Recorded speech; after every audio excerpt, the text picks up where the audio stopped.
The phone buzzed on the kitchen counter. A harsh vibration that sliced through the silence of the empty house.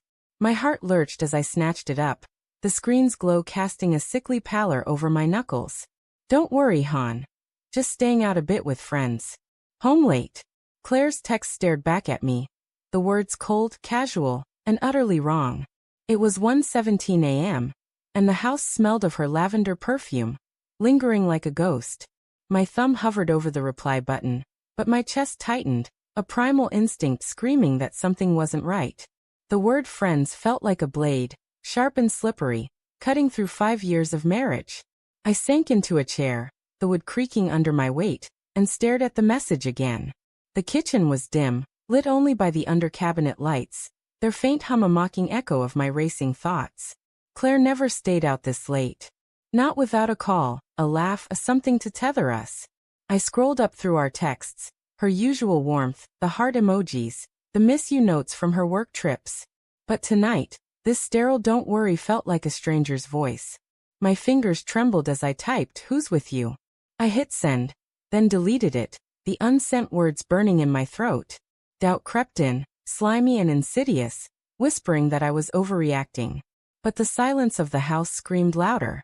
I stood, pacing the hardwood floor, the cold seeping through my socks. The fridge hummed, the clock ticked, and every sound amplified the absence of her. I tried to recall the day, her rushed goodbye that morning, her lipstick smudged on a coffee mug, the way she'd avoided my eyes when I asked about her plans. Small things easily dismissed, but now they piled up like evidence in a trial I didn't want to face. I grabbed my phone again, opening her social media, scrolling for clues. A photo from last week, her laughing at a bar, tagged with coworkers. But one face, a man I didn't know, lingered too close, his hand brushing her arm. My stomach churned, while rising as I zoomed in, searching for meaning in pixels. The front door was a mile away, or so it felt, as I moved toward it, my bare feet slapping against the floor. I checked the porch, half expecting her car, but the driveway was empty, bathed in the sodium glow of a streetlight. The air outside was crisp, biting my skin, and the neighborhood was still, save for a distant dog barking. I imagined her somewhere else, another house, another life, another man. The thought was a punch, knocking the air from my lungs. I loved her. I love her. But love felt like a fragile thread now, fraying with every second she wasn't here. Back inside, I poured a whiskey, the amber liquid sloshing in the glass. The burn in my throat matched the one in my chest. I called her, once, twice, 3 times. Voicemail each time, her cheerful voice a cruel mockery. "Hey, it's Claire. Leave a message." I didn't. Instead, I opened her location app, the one we'd shared for safety on her late-night commutes. It loaded slowly, the spinning wheel taunting me. Then a pin dropped. Not at a bar, not at her friend Lisa's, but at an address I didn't recognize. A residential street, 20 minutes away. My heart pounded, a drumbeat of dread. I grabbed my keys, then stopped, paralyzed by the weight of what I might find. The drive was a blur, city lights streaking past like accusations. My mind raced, replaying every moment of our life together.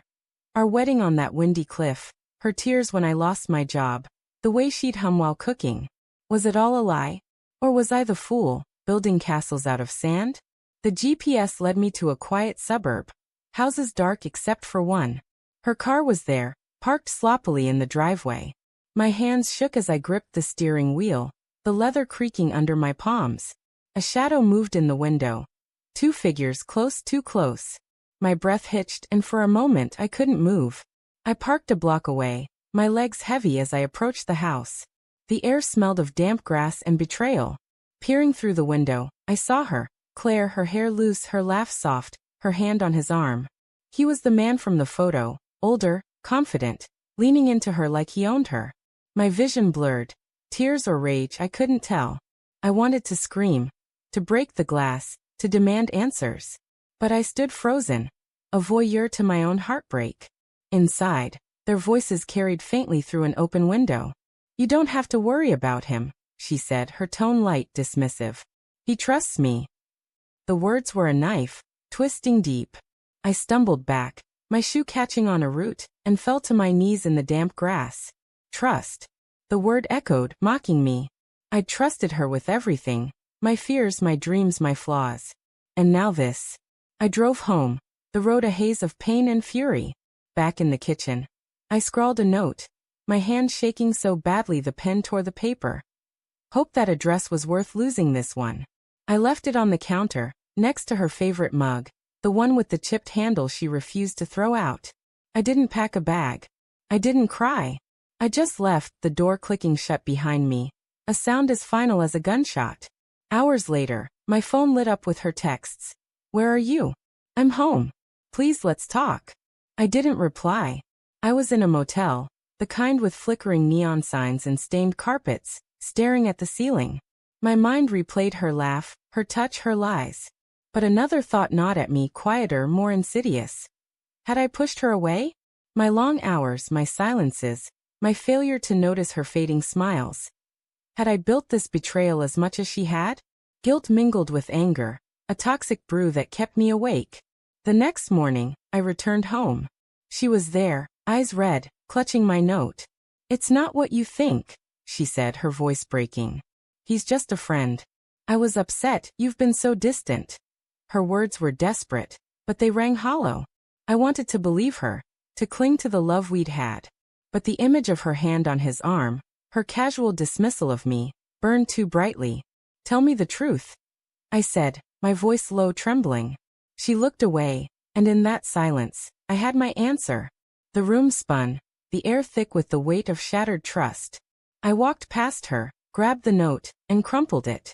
I hope he was worth it, I said, and left again, this time for good.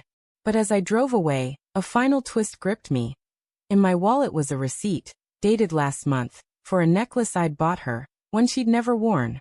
I'd planned to surprise her, to rekindle what I thought we'd lost. Now, I wondered if she'd been wearing it for someone else. The thought was a cold, sharp blade, and it cut deeper than anything else.